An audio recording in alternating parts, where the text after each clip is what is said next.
Episode 20, we back in. You know what? We had to get this sports thing popping, and that's coming because that's the lifeblood. But then I said, if there's anybody out there that I know eats, breeds, lives sports, we had to go out and get the king of Riverside. Those are my words. He doesn't claim it, but the king of Riverside, California, Big Red. What's popping, baby? What's going on, Donato? Great to be here, man. Thanks for having me. Excited, dog. Excited. Yo, we're going to get right back. We're just going to get right into it and give them what they want. First thing I want to talk to you about, Big Red, is Candace Parker. Candace Parker may have to go down as like the greatest female basketball player of our time. Let me just drop three things on you, Red. In 2016, she won the WNBA championship with the Los Angeles Sparks. Then in 2021, she won a championship with the Chicago Sky. And then in 2023, just now, she won with the Las Vegas Aces. So in the last 7 years, she's won 3 chips. What do you think about that, Red? So, look, man, we're talking about the WNBA. You cannot mention Candace Parker without the WNBA. I mean, she's, I would say, the LeBron James of the WNBA currently. And she's done it in multiple teams, you know. Yeah, man, I'm gonna be honest with you, man. I wasn't following WNBA too much this year, man. And the Aces, they pulled it off. But I should have known, right? If Candace Parker was with the Aces, wherever she was gonna land, they were gonna pull it off. That's. I mean, enough said, right? Here's the question, though. Think about it. Los Angeles Sparks. How y'all gonna let her walk away? Chicago Sky. Yo, how y'all let her walk away? And then the Las Vegas Aces. We'll see what happens. But what if you think about it, you kind of made a mistake by letting her about that building. It's almost like she's wearing out her welcome. I mean, I don't know what's going on. Maybe people just realize that she's a bargaining chip. And so you dangle that little bargaining chip out there and go younger. How old is she? How old is she? She like 30. She's in her 30s, right? 34, 36, maybe. I'm gonna say she's in her 30s. That's what I'm gonna say. 7 years. I don't know if she played all 4. A lot of ladies don't come out as early as the guys, as you can understand. So yeah, even if she did 4 years, she would have been 22. Give her 7 years in the league, she'd be 29. And she had to go overseas a couple of years too, like Brittany Griner had to. Yeah. So the only thing I'm thinking, man, is that, dude, maybe she's following the money. You know what I mean? Like, I mean, maybe they couldn't pay it because let's be real, right? The WNBA, the money is not there like it is in the NBA. Yes, sir. Just facts, right? But man, yeah, I remember her. You know, Sparks, Los Angeles. That was like put us on the map, kind of, for the WNBA. No doubt. But yeah, I mean, the Vegas, that's a good pickup for them. They knew what they were doing. I mean, look at their coach, man. She obviously knows what she's doing. She got the moves and everything. You know what I mean? So we coming back. She knows what she's doing. Yeah, I know. She knows what she's doing. She does. So I looked it up. She's 37. 37. Okay, I was about to say 34, 36. Yo, you spot on with the LeBron James comparison, though, because that's an old head. That's an old head in that league, in that sport. So yeah, it don't seem like she's been around. Yeah, I guess it has been about 15 years since she came in, man. I just like, it just doesn't seem that way for me. It's been a while, man. Okay, so you mentioned I don't think they age right. The females in general, I don't think they age or take as much beating as the guys do in the NBA, right? So I think 37 in the WNBA is probably equivalent to, probably like I don't know, somebody like 40, 45 maybe in the NBA. I don't know. I think they're a little bit more. I just feel that they don't.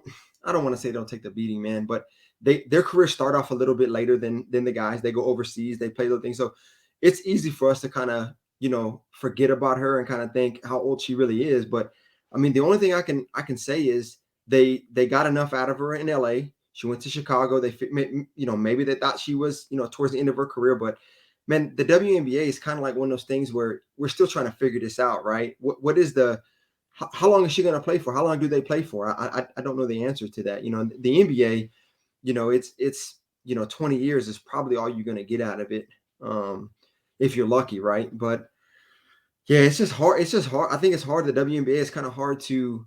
It's. I don't say it's new, but it's something that it's newer to sports, right? So we don't know what are the age requirements, how long can their bodies last, and then technology, right, has just came a long way with how they're healing and how they're taking care of their bodies nowadays. I mean, I'm sure there's some genetic stuff in there too, right, with the men and the women. But man, for her 37, she's balling, man, and she's still bringing home titles, man. That's insane, bro. Sue Bird, if you remember, Sue Bird did it up to her 40s, and she called it quits, and she was still doing her thing all the way up until the end. Yeah, I think she also wanted to go do something else.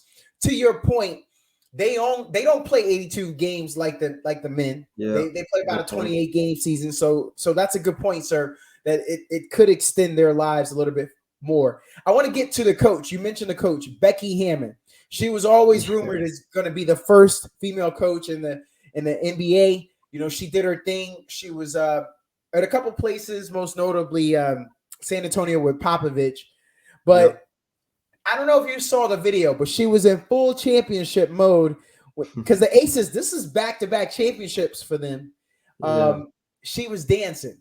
Now, the old fuddy-duddy coaches that we got in the NBA, dog, they ain't dancing, not with the flavor. Like, she was breaking it down, Red. So that's what I was thinking, right? I was trying to compare to the NBA, and I'm like, yo, who would be getting down like that in the NBA? Nobody. I couldn't think of anybody, man. I couldn't think of any head coaches that currently in the NBA that would get down like that without breaking a hip or something, Not those guys, but I just don't, man. She dude, when I first seen the video, I thought she was a player. I didn't even realize it was her. I thought it was a teammate, I thought it was one of the players. Yeah, me too. I thought the same thing, man. But she's having fun. That's the best thing about it, dog. The best thing is that she is doing a good job of embracing the players embracing her. And I don't believe there's got to be a wall. I really think that you could be one of us. You could be able to relate to them where they are. And maybe there's something to that because, she's back to back. How many dudes went back-to-back championships in the NBA? Not many. Yeah. No, you're right, man. You're right. And it's like one of those things, right, where you kind of catch somebody, and no pun intended, just letting their hair down, right? And it just kind of, you get a little insight to, how is she with those players? How does the respect thing build? How is that culture? You kind of get a little bit, it's just a dance, right? Yes. But it lets you into a little bit more than that. And I just feel that you kind of see like, the connection is definitely there with her and her players. I don't know how old she is, or, with Candace Parker, we just found us 37. They might, who knows? They might be around the same age, but it's interesting to see her kind of get down and, just kind of, like I say, no pun intended, let her hair down a little bit. And just, it was, I just kind of, it really feels like you get an insight on what kind of a coach she is off the court, behind closed doors, and you kind of get a glimpse of that. That's how I feel anyways.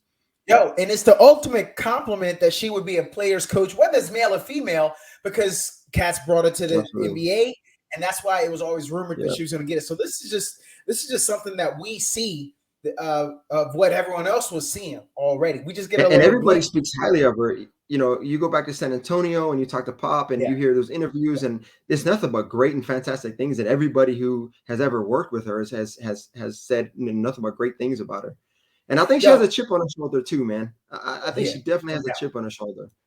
She's got something to prove. I think. I'm gonna go wreck shop in the ladies' game, and I'm gonna make y'all regret not taking me, or I'm also going to build this resume so I can launch back because the dollars are just more, man. Yeah. The dollars are more in the NBA, unfortunately. That may be a whole another episode. You and I could talk at length about that, about Absolutely. the equality, bring on some female athletes. Yo, we may have to do that, man. Let's put a little note on the wall about that. Speaking of you, so you mentioned reputation. I want to pivot to Pat Beverly.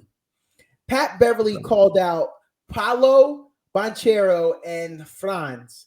He said, if you got two people out of the top 100 in the league on your team, Orlando Magic, you should be winning games.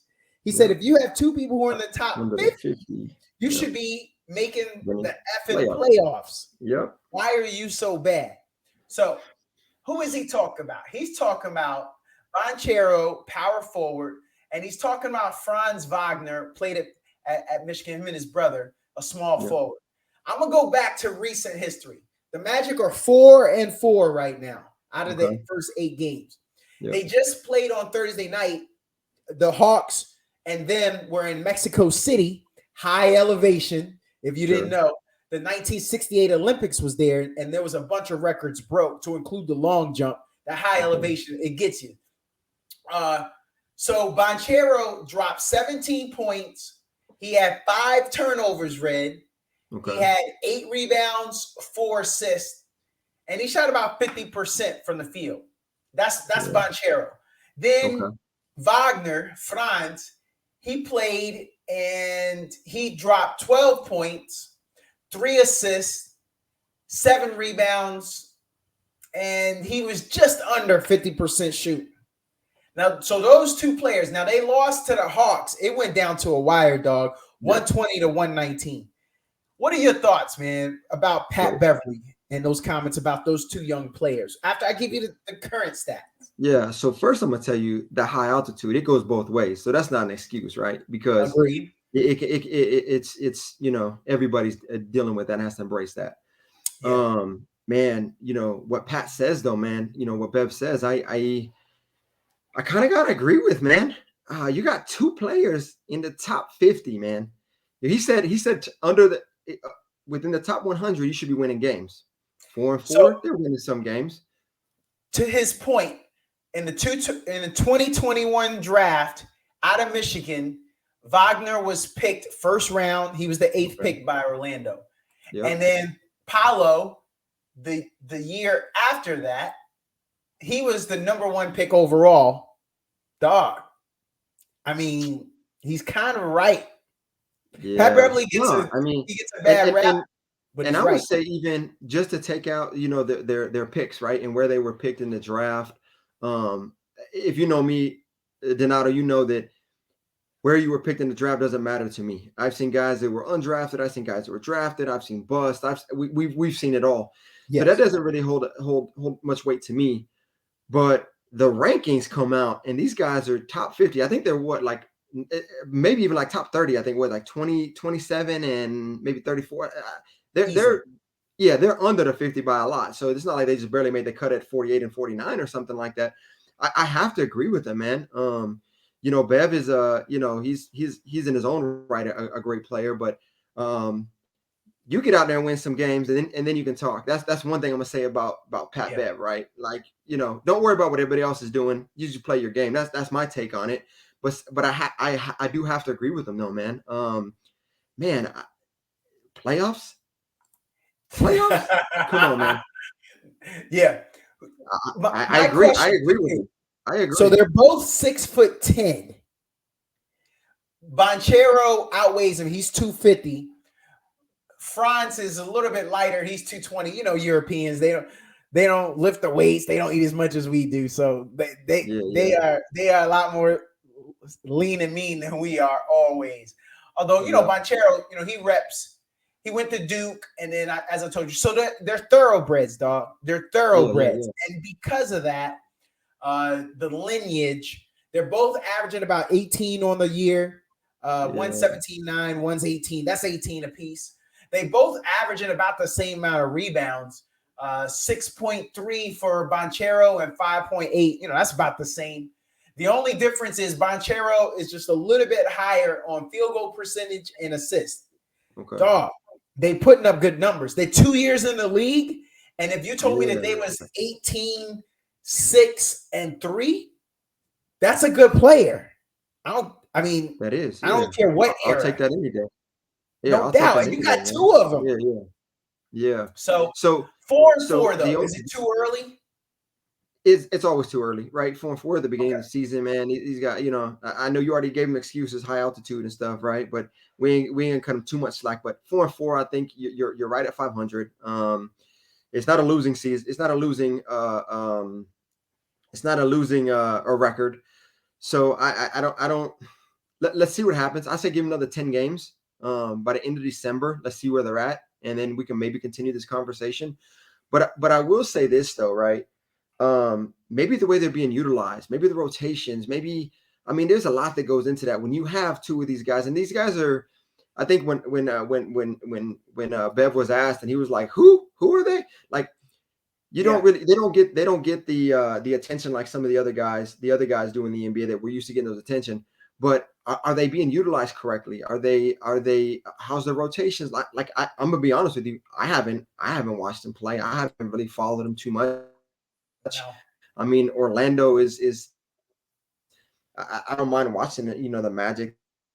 They got it. They're those franchises that are up and go out of my way to go find these 2 guys. Okay, so that is some great young talent. They're in a good place with Orlando. Try not to mess this up. Y'all had a young Shaq. Y'all had a young Penny Hardaway. I'm going to get off Orlando. I got a lot of love for Central Florida. I'm going to have a lot of listeners down there. They're going to come hunting for me out here in Texas. So I want to switch to more young talent. We're going to go even younger. I'm going back to USC out there in your neck of the woods. Ain't no East Coast bias, baby. We covering coast to coast. So USC is very popular because of not only their location being in Los Angeles, but this recruiting class, this incoming freshman class, you might have heard of 1 or 2 of the kids that they brought in. Most importantly, LeBron James's son, Bronny, is on the team. First of all, kudos to them for winning that. He could have gone to UCLA. So whatever they did, respect. What say you about Bronny James staying close to dad at USC? Do you think Bronny James stayed close to home just to be next to his dad in the familial unit? Do you think that's the reason why he chose USC? Absolutely, man. He wants to be close to his dad. Him and his dad want to play together. Is that in the cards for him to go to LA? Is that in the cards for him to go to, when I say LA, I should say the Lakers, right? But I think a lot went into that. And I think location was probably a little bit of influence from his dad. But I would definitely, absolutely, I would speculate that had a lot to do with him going to USC. Was probably for location, being closer to his dad, making that transition easier. If let's just say he does end up going to the Lakers and plays with his dad, like LeBron wants him to do. It's just, man, when that time comes, it's no telling where those chips are going to fall, though. I think that has a lot to do. I think location has a lot to do with it, though. I think he's saying something without saying something. But I really feel, this is my honest opinion. I think he's going to work something out. Let's see what kind of run the Lakers do this year. I wouldn't be surprised maybe next year if him and his dad are in Lakers uniforms. I really wouldn't. And he's right down the street, man. So a lot of people were unhappy about their first intro. So when Bronny came out, he hit the Dougie during his intro. Do you have a problem with him coming out and hitting the Dougie? I just wanted, before you answer that, I want to say, when John Wall came out of Kentucky, when he was introduced to the Washington Wizards, he did the Dougie, and everybody had drama with that. Fast forward 7-8 years later, Bronny did it. Do you have a problem with him doing the Dougie in his intro? Man, that's a tough one, right? Because the only problem I have with it is, dude, you make some noise, come out and do something. Maybe if you go pro, right? Your first year pro, I think, is a little bit different than your debut or your intro when you're coming into college basketball. So on that aspect of it, to even compare Wall to Bronny right now, and again, going to, his intro was in the pros, right? Compared to his first year in college. I mean,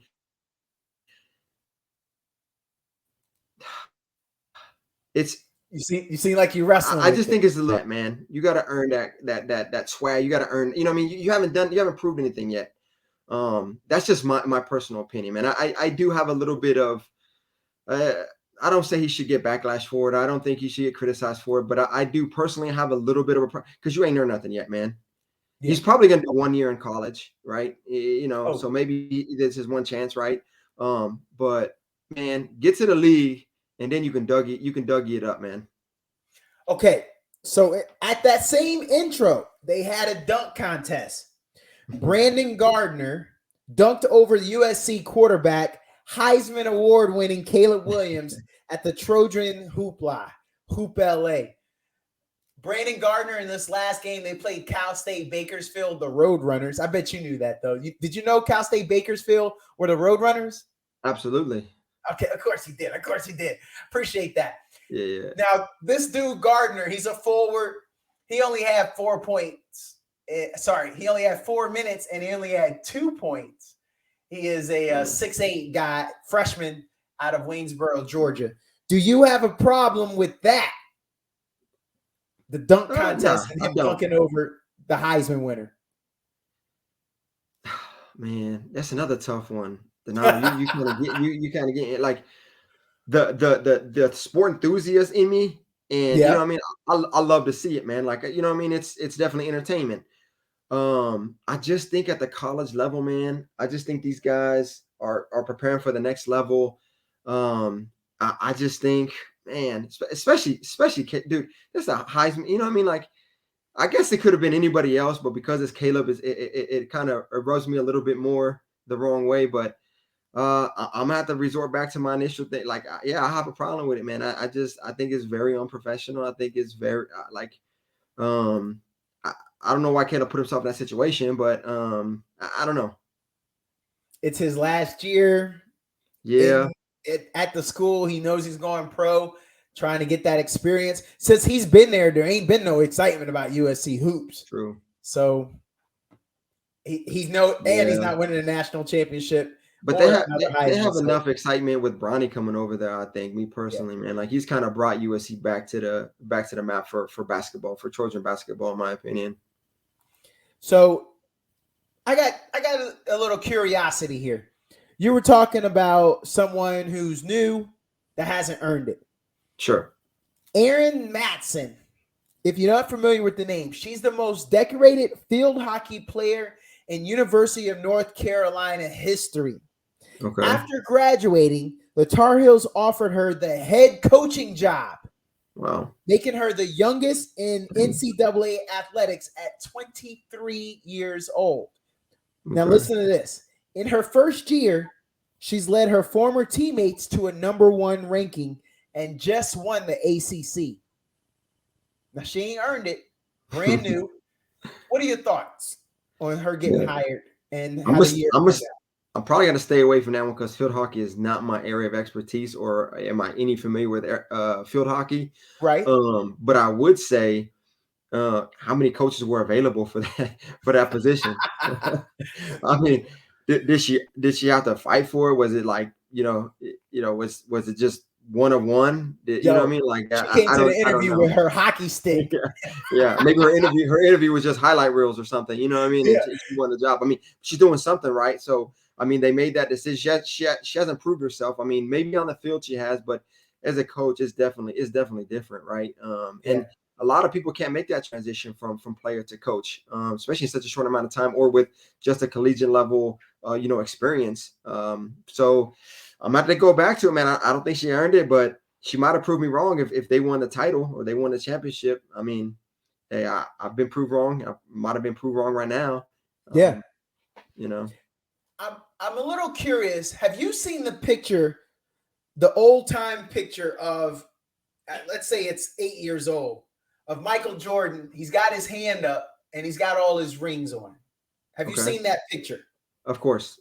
Okay. And then Brady did it, and Brady's got his pictures, his rings. Now, Leo Messi just did it, and he's got more rings than everybody. He has some toe rings. The way those feet probably look after kicking all those balls, yo, I don't think he could put a ring on it. You're probably right. So, is he gonna be the greatest in our generation of athlete since he's got more rings? Are we judging? Do you judge it off of rings or impact? What do you judge? So we're talking about soccer, right? And how international soccer is, and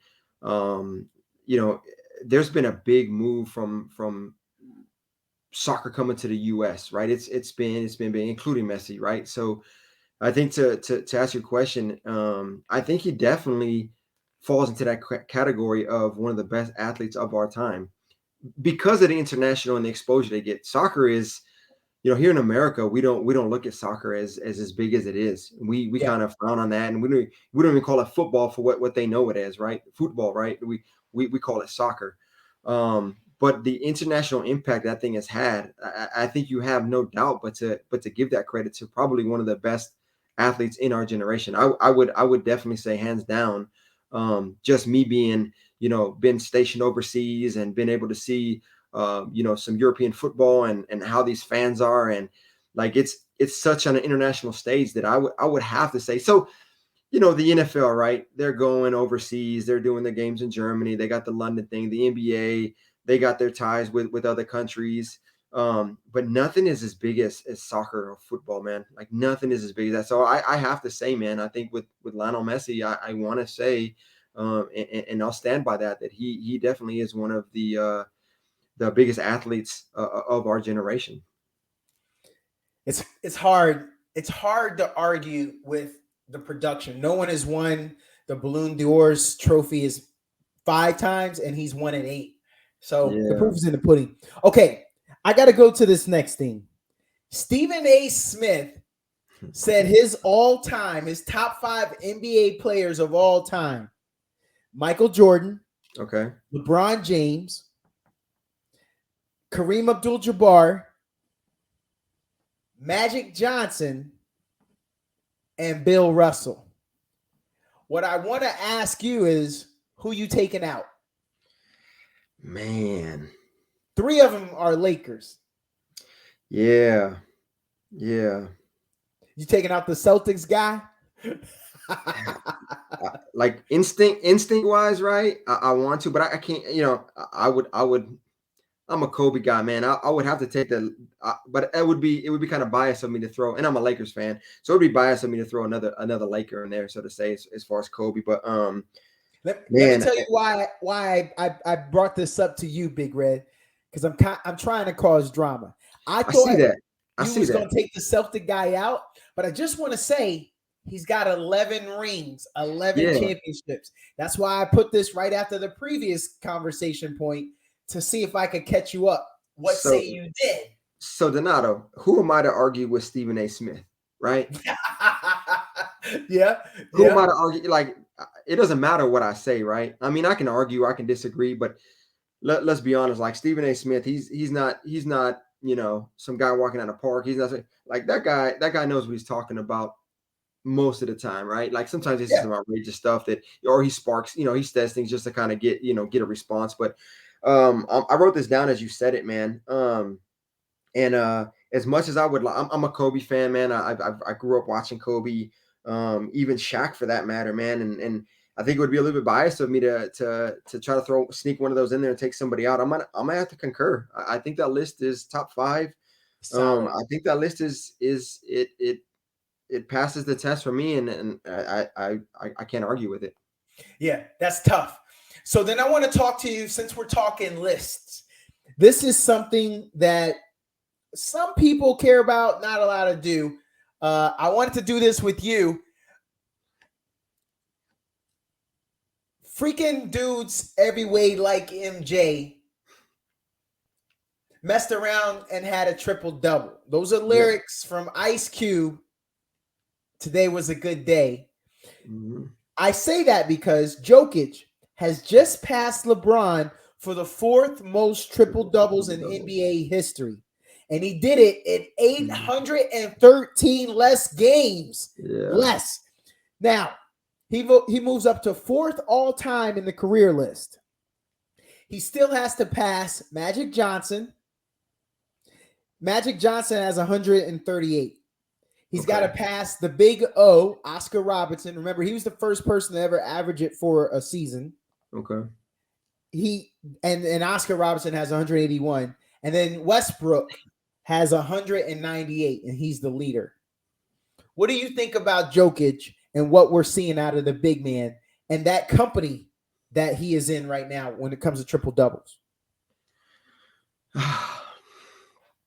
So there's a lot of talk. There's a lot of talk on Jokic right now, and just if his passion is in the NBA, and there's. But I think that was answered. As soon as the season started, I think there was a lot of doubt.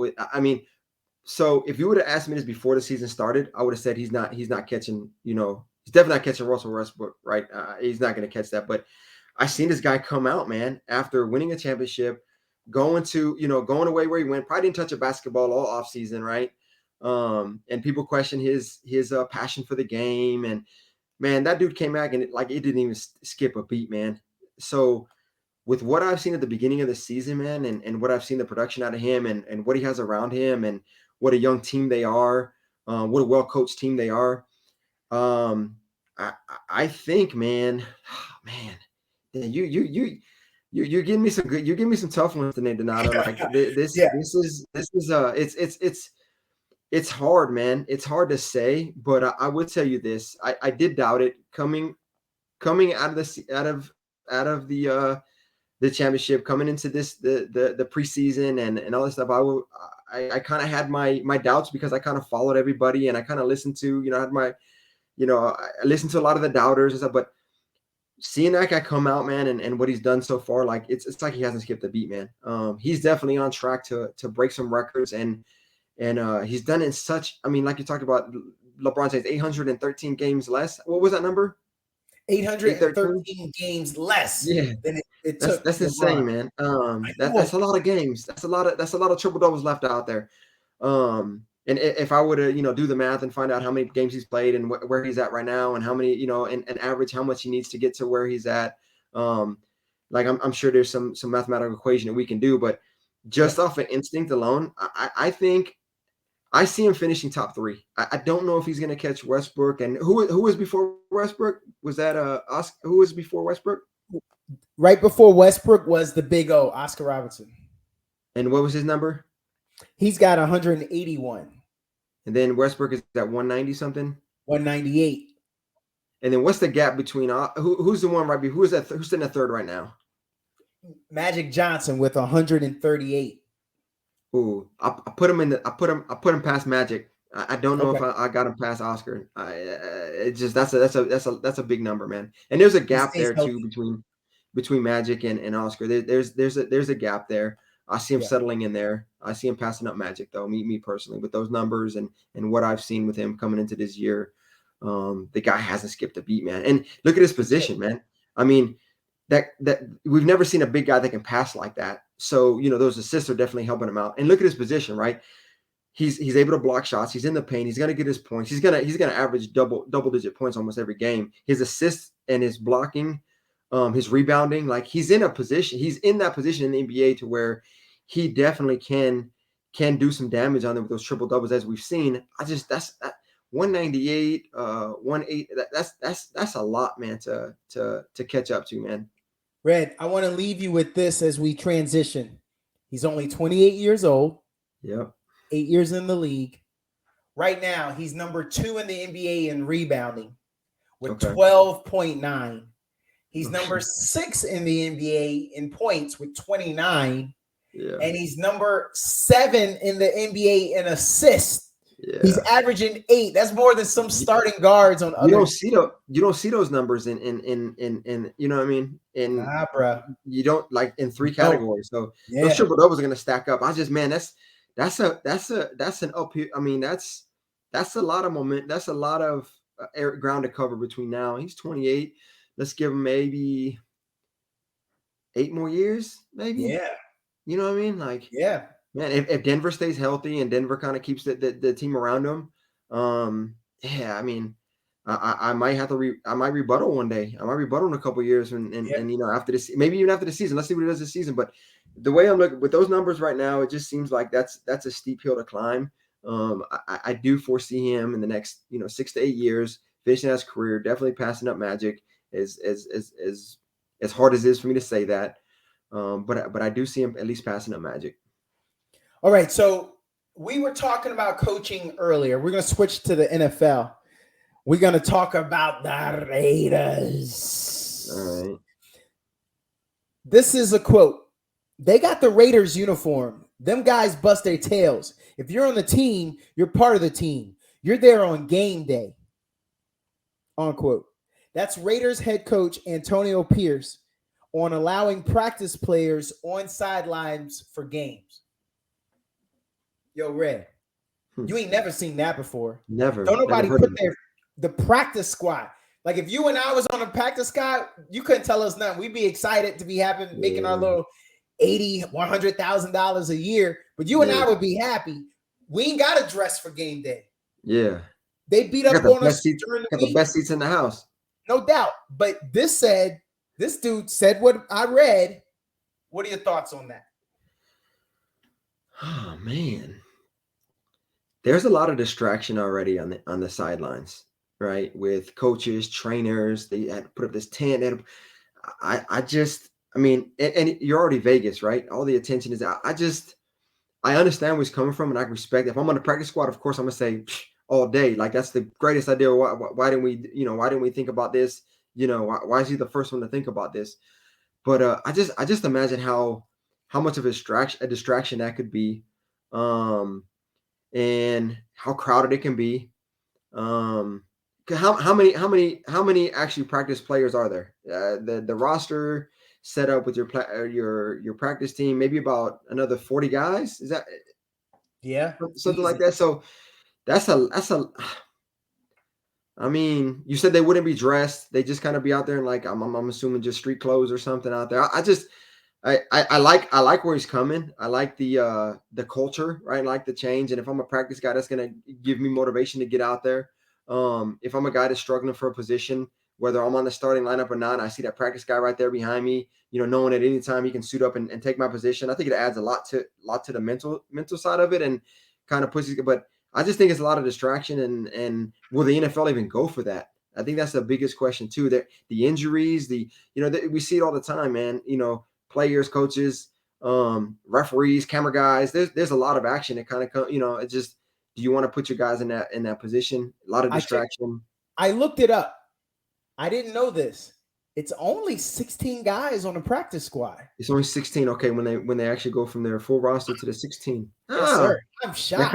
That kind of changes things for me. Then 16 is you can get rid of a couple of those water people and they'll bring your practice guys in there, or make them, maybe give them a job or something to do, and maybe you can validate it like that. But I think the bigger story here is that culture, though, of, hey, I want to bring my practice guys up there. One, it's saying, like you said earlier, if I'm a practice guy, first of all, I got the best seats in the house, right? And then I feel a little bit appreciated, right? And then I'm right there. I'm on the field seeing what's going on. I'm in those huddles hearing what they're going on. I'm hearing those adjustments. I'm in the locker room at halftime. I don't know where they're at throughout the game. Normally, I doubt they're in the locker rooms waiting. So I think it's, if you think about it, right, from a coach's standpoint or from a player standpoint, the developmental part of that is they're gonna get like some in-game, as we call it in non football field, on-hands training, right, or on-hand what do you call it, on the job training. Yep. Yeah, you're gonna get that every week, man. 16 guys.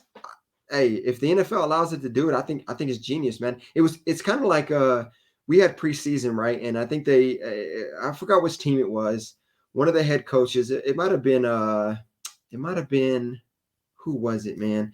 There was one of the coaches who was like, you know what? Preseason is for the players, but they allowed their assistant coach to come out and take over the head coaching game I think in the first 2 preseason games, or maybe it was the last 2 preseason games. Yeah. But it's like one of those things where people are shaking up the NFL and doing different things, and just to see how things work. It might have been Andy Reid, actually. I don't know if it was Andy Reid. One of the coaches, though, one of the head coaches this year actually brought some of their assistant coaches up to let them coach a game, or let them, fill in the head coach position for a game or two, or a half of a game or something like that in preseason. And I thought it was genius. It makes so much sense to me. Yeah, it does. To have those guys, and they don't get that experience. Same thing with your practice squad guys. Get them out there, get them on the sideline, hear those huddles, hear those things they're talking about, get them in the locker room, those halftime, second half adjustments, those huddles that you get into, how fast the game really is, how calls are being called in. I mean, it's genius if you think about it, man. 16 guys, I'm for it.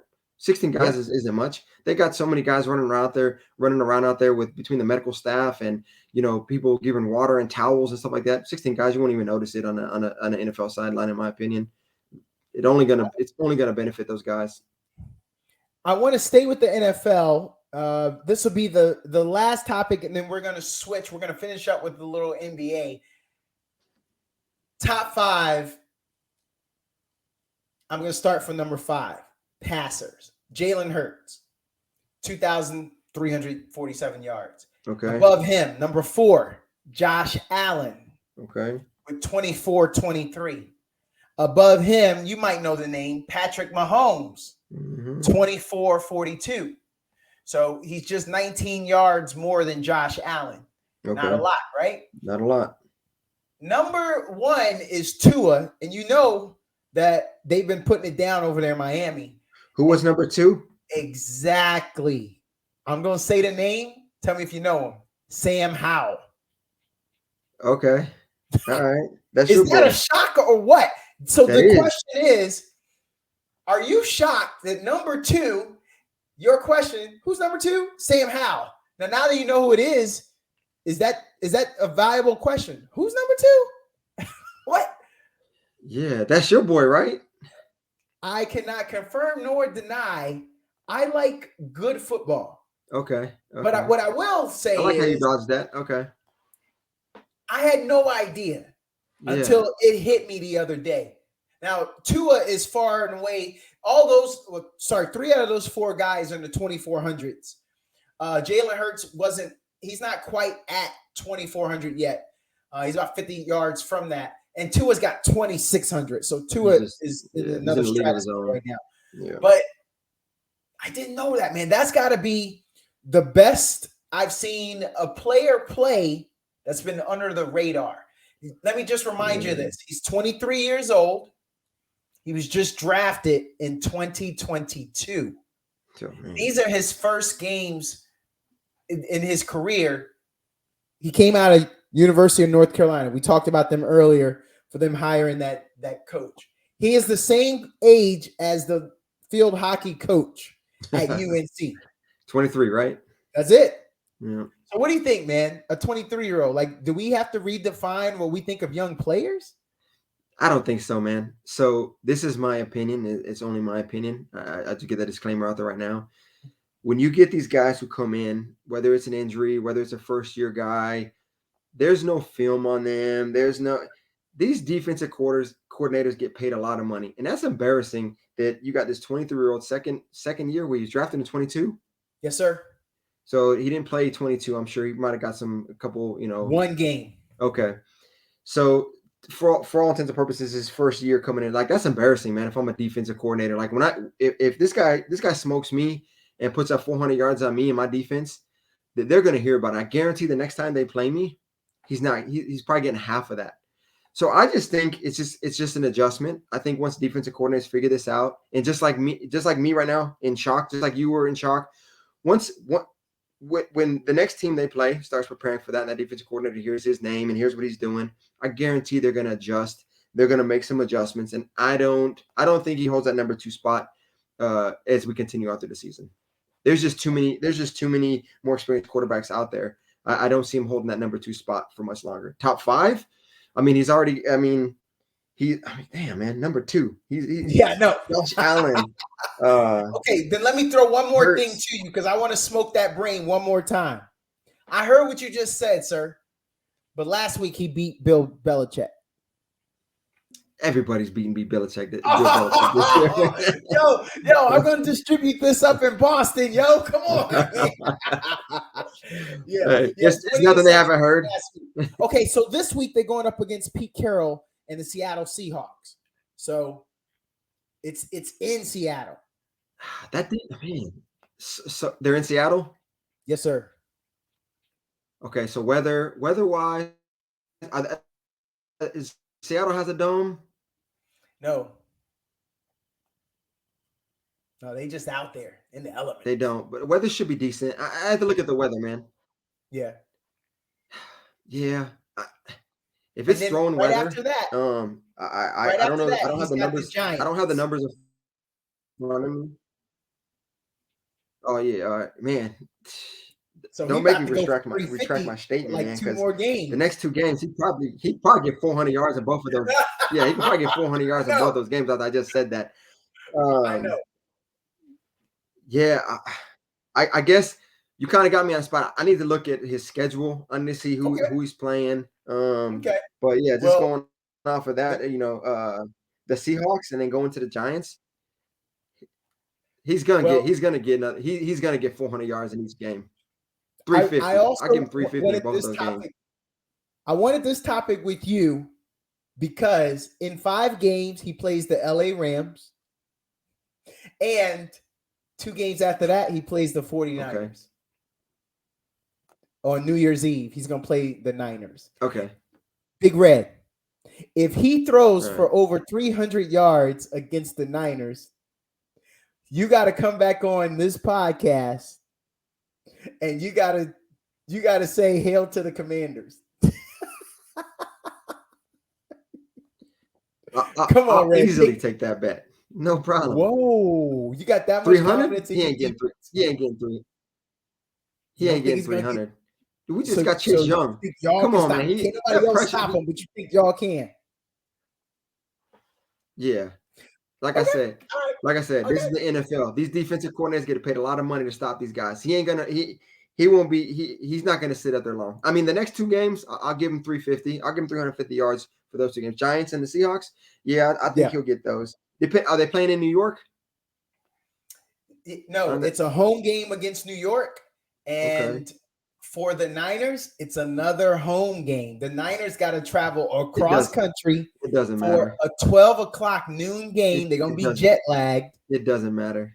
Okay, all right. Jet lag or not, it doesn't. We can play in London. It doesn't matter, man. Bro, it's New Year's Eve. We can go to Mexico with that high elevation. It ain't going to matter. New Year's Eve, San Fran, they want to get back and party, have a little New Year's. They mad because they're going to miss fireworks. No, they lost 3 in a row. They're focused. They're not thinking about partying. They're not thinking about New Year's Eve. They're thinking about making a playoff run right now. That's what they're thinking about. They're thinking about winning out for the rest of the season. They're not thinking about that. I thought I could shake your confidence there. Okay. Nah, ain't gonna happen. All right. So then I want to come into wait. This last thing. I can't forget the last point. Yeah. Okay. That was it. That was it. I was gonna go back in on the Niners because I wanted you. Okay, I'm just gonna do it, man. Go ahead. That door's open. Go ahead. So when they get done playing Washington, the Niners have to play Los Angeles. So the battle of SoCal and NorCal. Yeah. I gotta do this, and this will be distributed in California. Who's winning the battle of NorCal and SoCal? Are you seriously asking me that? Did I just say they're going to win out? They're focusing on winning out for the rest of the season? I asked the question, sir. I just need you. I want to know what that answer is. I want to have that on record. SoCal, NoCal, they're going to take it. Look, I'm a Southern California guy, yes, sir. But yeah, I'm going to have to root for the Northern California team, which is my team, the 49ers. Okay. LA's not. Sorry, man. I just want to corner you on that one. Yeah. So those are 2 things right there. I want you to say hail to the Commanders 2 for 2 after your boys get lit up. And then if Los Angeles pulls that off, and right now that's a to be determined time for that game. So of course, when they made the schedule, they thought it was going to be a big time game to watch. But okay, you sound pretty confident about those 2. All right, let's move on. I'm gonna keep it in LA, but we're going back to the NBA as I told you to finish this thing up. Okay. Will James Harden work in Los Angeles? That's the question. And I just want to give you something because as it happened, they played tonight. They played tonight against the Dallas Mavericks, and that will be our last topic of the episode. This has been great, by the way, Red. They lost to Luka Doncic tonight, 144 to 126. Now, James Harden said he left Philly because he said he couldn't do his thing there. Yep. Red, he came to a team that's got Kawhi Leonard, Russell Westbrook, and Paul George. What thing did he think he was going to be able to do there as the second question? First question, will Harden work in LA? I got stats for tonight's game if you're curious, but I want to know your answer. Will he work in Los Angeles? It depends if he's willing to accept his role. If he's willing to accept his role as he has to give up some points and not be the superstar, right? And we hear this all the time when you get these teams that are stacked, right? And understanding that points distribution, you're not going to get the points that you need. But if his sole purpose is to go there to win a championship or to be a good team player, maybe a mentor, he's an older guy now. Well, nah, he's not old. I mean, you got Paul George over there. You got some older guys over there. It's pretty much, they probably got like 2 years to probably pull something off if they're going to do something. I just think if he knows his role, it comes down to him understanding that if he knows what his role is going to be and what role he's going to play. And then also, man, imagine being a coach for that kind of talent and trying to distribute that out. And, fourth quarter, games on the line, who's taking that shot? You're down 1 point, 3 seconds left. Who do you go to? You know what I mean? Like I would hate to be that coach, man, and have that many superstars on my team. It's probably a lot to deal with. And we all know from years, James Harden is he can be difficult to deal with. I think. But I think it takes a special coach, first of all. Secondly, he needs to know his role. And then third of all, he needs to understand what he's coming there to do. If he's coming there to win a championship or he's coming there for his stats. You being a nice guy, Red. Why you being that? Ain't nobody considering Russell Westbrook to be that last shot. Wait a minute. Hey, but that's a strategy because nobody's expecting. I know. Look, Lakers, Westbrook, all man, I've seen that guy play, man. Like I never put. I think. Now the other question, right? And this is a question to you, right? With Westbrook coming over there, how do you think he's going to do? Me personally, I think he's this is a chance for him to revive himself and kind of prove himself kind of year for him. Yeah. I think he's kind of had like LA it's a tough crowd, man. Being in LA, but I think Westbrook, man, like I've seen what he can do, man. Let me stop answering the question. The question to you, right, is how do you think Westbrook is gonna handle this? What do you think Westbrook's numbers are gonna look like? I think he's gonna fit in. To your point, you were asking about their ages. They're all about the same. Yeah. When I said that, I kind of answered that. I was like, yeah, they're not. He's not. They're all right in. Paul George is 33. Kawhi is 32. James Harden is 34, so he's the old guy, and Russell Westbrook is 34. So those are the two old guys. So they're right guys, about. You got to worry about if they stay healthy, man. You know what I mean? That's a lot of especially with Kawhi. I mean, there's injuries on there. There's guys that have fought through injuries, and we know how that can change a season. But the good thing about it is one guy gets injured, the next guy steps in, and you know what I mean, somebody can fill that role. It's a good problem to have. It is. It is. So they got blown out tonight. That wasn't even close. Even they outscored Dallas in that final quarter, but I'm sure that was just replacement. Yeah. They outscored Dallas 29-37. But what got away from them was right before the half. I don't know if Dallas played defense, but Dallas scored 47 points in the second quarter, and the Clippers only got 18, bruh. Yeah. And that's the decider right there.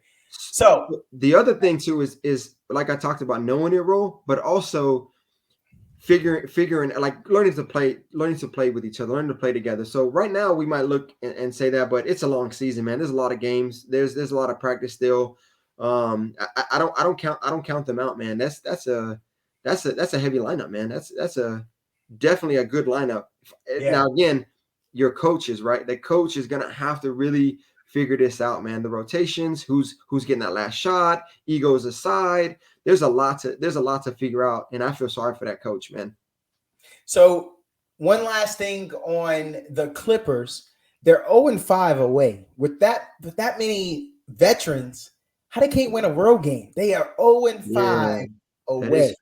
That is crazy because there's a lot of veterans on there, and those guys should know how to play away games and be able to put that thing away. Preparing yourself, they not out in the streets, or they know how to recover if they out in the streets. Yeah. And a lot of these guys, this might be their last chance. You know what I mean? For a lot of these guys. Yeah, they just didn't have the legs tonight. They went 8 for 27 on 3. That's about 29%. I just don't know what happened. What was Harden's stats like? How many points did he have? So Harden and minutes. Harden had 14 points. He had 2 steals, 3 assists, and 5 rebounds.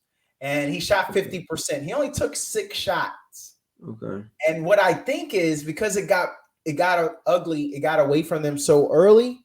I think that was it. He only played 29 minutes. Westbrook only played 20. Kawhi only played 29, and George played 23. Okay. So, all right. So to finish this off, we were talking about we said some things tonight. Yo, we just giving our opinions, man. We fans, yo. Dallas Maverick player. His name is Grant Williams. He came over from Boston in that trade. He trolls his city by wearing the Jason Kelce jersey. He is a Mavericks forward. He's an Eagles fan. And he wore a Kelly Green Jason Kelce jersey before the team's home game against the Charlotte Hornets on Sunday night. And if you remember, Sunday was when the Eagles beat the Cowboys. Mm-hmm. Bro, you just got to town.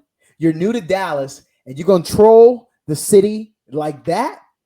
Yeah, he got a target on his back, man. He better hire some security. He better get some security or something, man. That's kind of, you're putting yourself out there, man. So I wanted to finish up by talking about that and him tonight. He plays for the Mavericks. I just told you they won, and they blew out the Clippers. He got 16 minutes. He only scored 2 points, 2 rebounds, 1 assist. Yeah, you were saying that sometimes you got to show a little respect to the game. Absolutely. Respect to the franchise that brought you there, the fans. Do you have a problem with him doing that to the Dallas fans? Because you know they did not appreciate that. When you put up 2 points, I have a problem with it. I knew you were. I wanted you to know that. Now, if you put up 40 points, man, do your thing. You know what I mean? Back it up. You're going to talk the talk, walk the walk. You know, but 2 points, come on, man. If you're going to poke the bear. Yeah. Put the honey on the bear.